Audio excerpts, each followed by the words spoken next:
Hey everyone, you're here with Mark on Perfect Gardens TV. So, I have some of the best conversations with some of my growers that really like to think outside of the box. You've heard from one of these gentlemen, Matt. We've talked about science, chemistry, one of the most knowledgeable people I've ever met in my life. And in my position, sometimes I'm so busy that it's hard to go deep. And a lot of times I will encourage someone maybe to go down a direction and they come back at me with some real deep diving that I didn't get the opportunity to do myself, but we were able to get there together through, starting the ball going. Kind of like a Finding Forrester thing. I don't know if you guys have ever seen that movie where the young kid breaks into an older gentleman's apartment in New York, and he was this writer. Forrester was also a writer, and the old man would give him a paragraph to start, and then he would go on and write this amazing short story, but he started with the first paragraph being the old man's. That's kind of how I feel I am a lot of times, is I will share something with someone, and they will end up creating a whole nother amazing short story. It might have started off with a little bit of creativity on my side, but it's totally their energy and their project. So I'd like to share a couple audios from Matt sharing some very interesting information around LEDs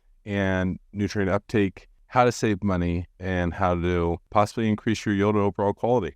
Okay, so I'm only a few days away from harvest. I haven't done a weight of dry yet, but in terms of looks, I definitely have gotten the same production as I did with putting the Easy 8 at the lowest setting versus the next setting up. But I also wanted to share something with you. I ran this in ChatGPT. I said, if we increase the photosynthetic capacity by a third, what would be the par that I need under these conditions? I want to save money for my plants. I'm going to copy and paste in this text so you have it. So the whole entire AI response says to determine the par under the conditions where you've increased the photosynthetic capacity of your plant by a third while aiming to save money on lighting, you can estimate the reduction in light intensity you might be able to work with. Normally in seedling stage, you need 200 to 400, vegetative 400 to 600, and flowering 600 to 900. With the increased photosynthetic capacity, we could expect to reduce the par by 25 to 30%, allowing you to provide 140 to 280 instead of 200 to 400 in seedling, 280 to 420 micromoles instead of 400 to 600, and only 420 to 630 for flowering. So this is huge.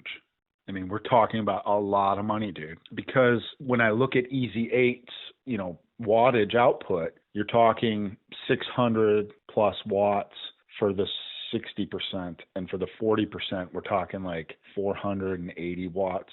So, or I did the math, it was like 50% less light, 50% power less used.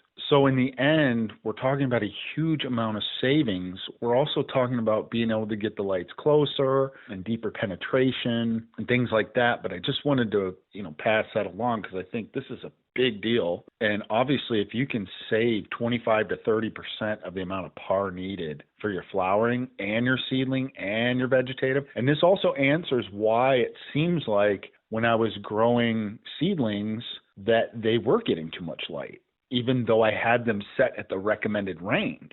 And I just think obviously because of the sensitivity of plants that are not big enough yet, that makes sense, that definitely needs less light. And so especially I'm talking from synthetic light, it makes more sense.